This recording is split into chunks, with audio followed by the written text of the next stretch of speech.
మీరు జాగ్రత్తగా ఉన్నట్లుగా ఈ అహరోను గురించి కొన్ని వివరాలు మీద తీసుకొని వస్తాను. నమ్మకంగా మన దేవుని సన్నిధిలో కనబడాలి.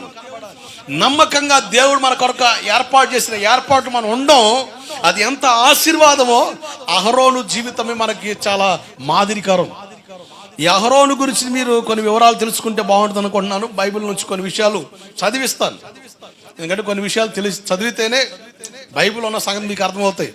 మీరు ఎలా బైబిల్ చదవరో ఇంటికి వెళ్ళి ఒకవేళ నేను రెఫరెన్స్ కోట్ చేసినా అయోమయం, గందరగోళం. తర్వాత ఆదివారం వచ్చి ఇక అదే ఫేస్, అదే సిట్టింగ్, అదే సెట్టింగ్.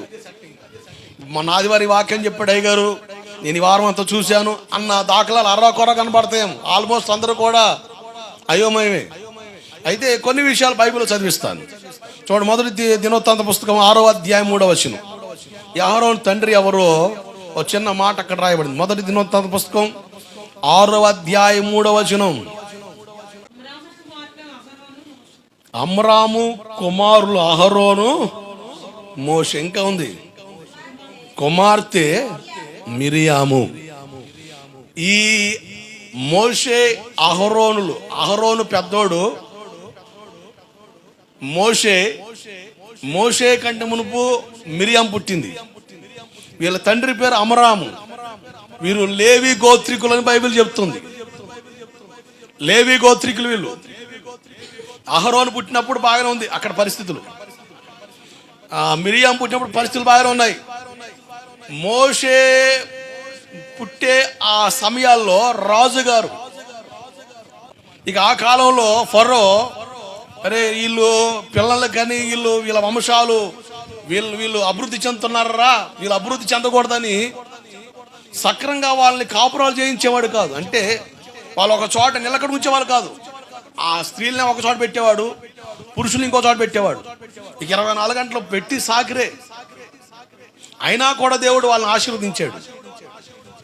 ఇక అయినా కూడా అట్లాగైనా పిల్లలు వాళ్ళు వృద్ధి చెందుతున్నారని మంత్రసాలను ఏర్పాటు చేస్తాడు.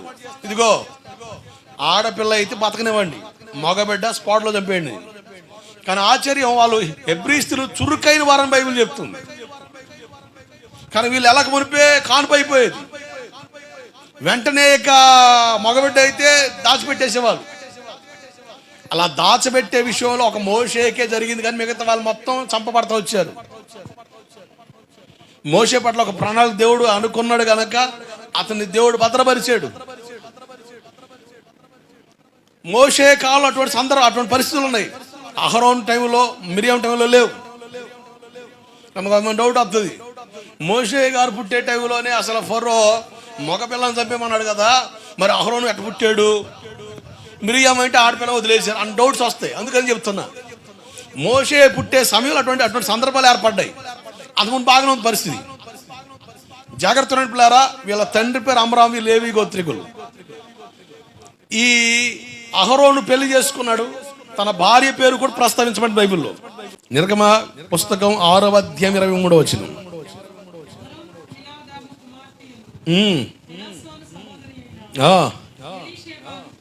ఎలీషేబాను వివాహం చేసుకుని, వీళ్ళ భార్య పేరు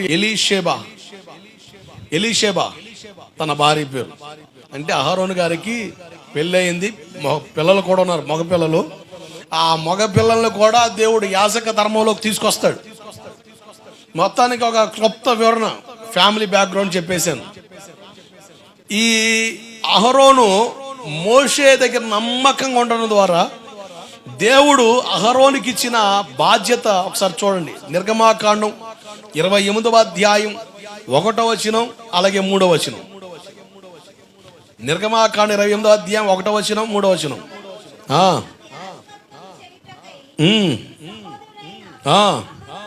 అహరోను అతని కుమారులను అనగా